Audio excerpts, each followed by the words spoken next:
Dear friend, हम आपके सामने आज डीजनरेटिव अगली डिजीज स्पॉन्डिलोलाइसिस के बारे में बताएंगे। और स्पॉन्डिलोलाइसिस क्या होता है, स्पॉन्डिलोलाइसिस में क्या क्या प्रॉब्लम होती हैं, बॉडी के किस पार्ट में प्रॉब्लम होती हैं, वो सारी जानकारी हम इसी वीडियो में आपको देने जा रहे हैं। तो देखते रहिए हमारी वीडियो और हमारे चैनल को लाइक करिए, सब्सक्राइब करिए और वीडियो को कमेंट्स करिए और देखते रहिए शिफा फिजियोथेरेपी। तो इसमें हम जानकारी देंगे स्पॉन्डिलोलाइसिस के बारे में। स्पॉन्डिलोलाइसिस क्या होता है उसके बारे में हम बताएंगे। Spondylolysis is a condition is which there are the degenerative change in the intervertebral joint between the disc and body and disc. तो गाइस, डीजेनरेटिव चेंज हो जाता है हमारी स्पाइन में, वर्टिब्रा में और बॉडी, डिस्क और बॉडी के बीच में, जो वर्टिब्रल बॉडी होती है और डिस्क के बीच में जो हमारे डीजेनरेटिव चेंज होता है उसे ही हम स्पॉन्डिलोलाइसिस कहते हैं। स्पॉन्डिलोलाइसिस किस उम्र में होता है वो मैं बताता चलता हूँ। स्पॉन्डिलोलाइसिस होता है 30 से यानी 45 तक, यानी 30 साल से और 45 साल तक को ज़्यादा होता है। वोमेन में ज़्यादा होता है और मैन में कम होता है। Type of person of the injection of the wearing of the nature there are the number of the poor posture. इसके कारण किस वजह से ज़्यादा हो सकता है, तो मैं बताता चलता हूँ कि क्या क्या वजह होती है इसकी ज़्यादा होने की। यानी हमारा पोस्चर जो है वो पुअर पोस्चर नहीं होना चाहिए, यानी हमारी जो पोस्चर को रखने की आदत है, यानी हमारी जो गलत आदत है सोने की, वो गलत आदत की वजह से भी हो सकता है। और सोने की गलत आदत का मतलब ये होता है कि हमें ऊंचे नीचे में, यानी अपने पोस्चर को ऊंचा करके सोना, तकिया लगा कर, बहुत ऊंचा तकिया लगा कर सोना है, या बहुत दिन तक एक पोजीशन में ही सोना है, जिसे हम पुअर पोस्चर या गंदी आदत भी कह सकते हो सोने की, जिस वजह से हमें स्पॉन्डिलोलाइसिस की प्रॉब्लम हो सकती है। तो इससे क्या प्रॉब्लम होगी, हमारी कमर में दर्द रहना शुरू हो जाएगा और नीचे उभार सा दिखना शुरू हो जाएगा। ऑक्यूपेशनल स्ट्रेस, यानी हमें कुछ ऐसे काम भी हमारी लाइफ में होते हैं जिसकी वजह से हमें ये प्रॉब्लम हो सकती है। जैसे क्या क्या काम होते हैं वो हम बता सकता हूँ। जैसे टाइपिस्ट का काम होता है, तो टाइपिस्ट को एक जगह बैठ कर बहुत दिन पिट पिट पिट करना होता है, तो उस वजह से भी ये जब वो टाइपिंग करता है काफ़ी टाइम तक, एक पोस्चर एबनॉर्मल उसका रहता है, तो पुअरली पोस्चरिंग की वजह से ये प्रॉब्लम हो सकती है। ड्राइवर को, जो गाड़ी चलाते हैं, ड्राइविंग करते हैं और वो एक पोजीशन में कई कई घंटे बैठे रहते हैं, तो उसी वजह से उन्हें ये प्रॉब्लम हो सकती है। और कुछ ऐसे काम होते हैं जो हमारे लिफ्टिंग के होते हैं, हमें कुछ बहुत सारा वजन उठाना पड़ता है, यानी झुक के कोई वजन, हमें ज़्यादा वजन अपनी बॉडी के हिसाब से उठाना पड़ता रहता है, बार बार उठाना पड़ता है, या हमें ले जाना पड़ता है, या हमें ढोना पड़ता है। तो उन बॉडी के एबनॉर्मल पोस्चर की वजह से, जब हमारा पोस्चर एबनॉर्मल होगा तो हमें स्पॉन्डिलोलाइसिस की प्रॉब्लम हो सकती है। स्पॉन्डिलोलाइसिस की प्रॉब्लम किस पार्ट में ज़्यादा होती है मैं बताता चलता हूँ आपको। द कॉमन अफेक्टेड साइट, जो अफेक्टेड साइट होती है बॉडी की, वो स्पाइन की कौन सी अफेक्टेड साइट होती है, सर्वाइकल। जो सर्वाइकल का भाग हमारा होता है, जो जिसे हम गर्दन का पीछे की तरफ का जो भाग होता है उसे हम सर्वाइकल बोलते हैं।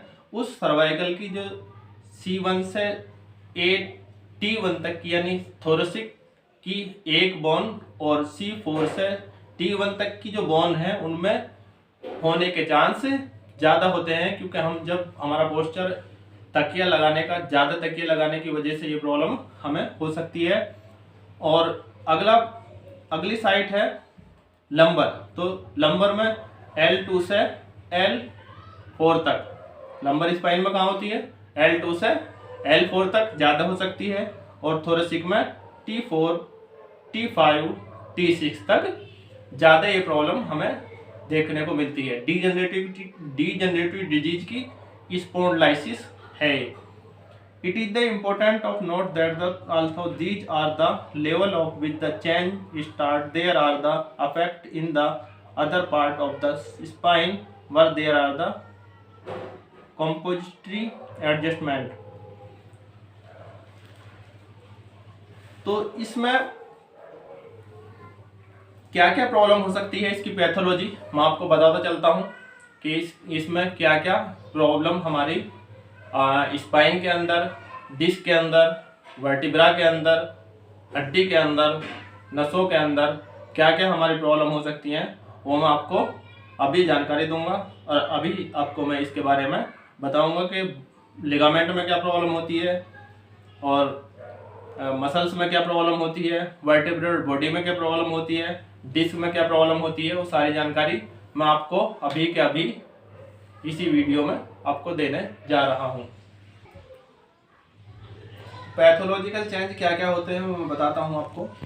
द एनुलस फाइब्रस बिकम्स कोरिजर, यानी हमारे जो एनुलस फाइबर्स होता है वो थोड़ा मोटा होना शुरू हो जाता है। The collagen fibres tendons space the crack appears of various light, यानी जो कोलेजन फाइबर्स जो होता है उस पर लोड पड़ना शुरू हो जाता है, उस पर प्रेशर आना शुरू हो जाता है और वो the nucleus pulposus loss of fluid and the become the more fibres, यानी न्यूक्लियस फाइबर्स में से फ्लूइड का लॉस होना शुरू हो जाता है, वो प्रेशराइज होना शुरू हो जाता है और डिस्क की जो हाइट है वो कम होनी शुरू हो जाती है, वहाँ स्पेस कम होना शुरू हो जाता है, तो वहाँ से निकलने वाली नर्व पर प्रॉब्लम शुरू हो जाती है।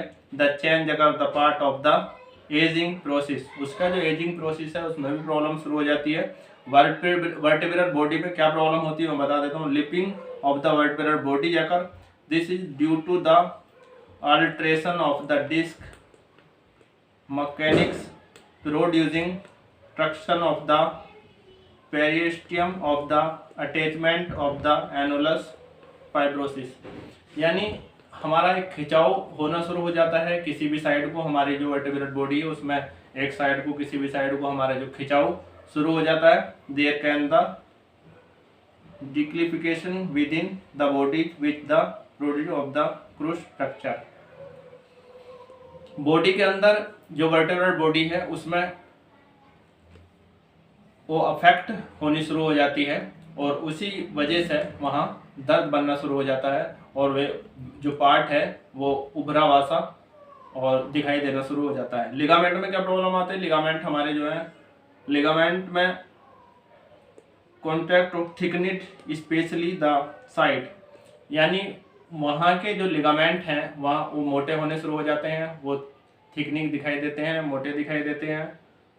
मेनिंजियल शिल्यूज, मेनिंजियल में क्या प्रॉब्लम आती है। The dura mater of the spinal cord forms of the sleeve round the nerve root and this undergoes inflammation, जैसे मैंने बताया कि जो हमारा वहाँ से निकलने वाले नर्व रूट होता है जो नस बोलते हैं उनमें प्रॉब्लम शुरू हो जाती है, ब्लड सर्कुलेशन की कमी आनी शुरू हो जाती है और जिस साइड का भी हमारा नर्व रूट दबना शुरू हो जाता है उसी साइड में हमारे पेन जाना शुरू हो जाता है। यहीं से हमारी बॉडी की जो है, जो हमारी जो भी नर्व निकली होती हैं, जो सर्वाइकल की अलग होती हैं, लंबर की अलग होती हैं, थोरेसिक की अलग होती हैं, तो जिस नर्व रूट पे भी ये प्रॉब्लम हमारी शुरू होती है उसी साइड का नर्व रूट हमारा जो प्रॉब्लम करना शुरू हो जाता है, उसी साइड में हमारे दर्द होना शुरू हो जाता है और उसी साइड में हमारे दर्द जो है बढ़ना शुरू हो जाता है। दर्द के साथ साथ फिर हमारे जो है नमनेस, सुनपन और बहुत सारे कॉम्प्लिकेशन आने शुरू हो जाते हैं। तो डियर फ्रेंड,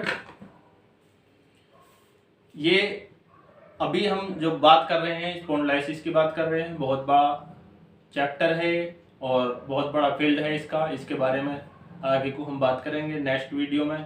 ये हमारी वीडियो यहीं तक रहेगी और देखते रहिए हमारा चैनल शिफा फिजियोथेरेपी, जिसमें हम आगे को बताएंगे कि किस तरीके से इस बीमारी से बचा जाए, किस तरीके से हमें सावधानी बरती जाए और किस तरीके से हमारा बैठने का तरीका, चलने का तरीका, काम करने का तरीका वो हमारा चेंज होना चाहिए और जो हमें प्रॉब्लम हो रही है उससे किस तरीके से हमें उस प्रॉब्लम से लड़ा जाए।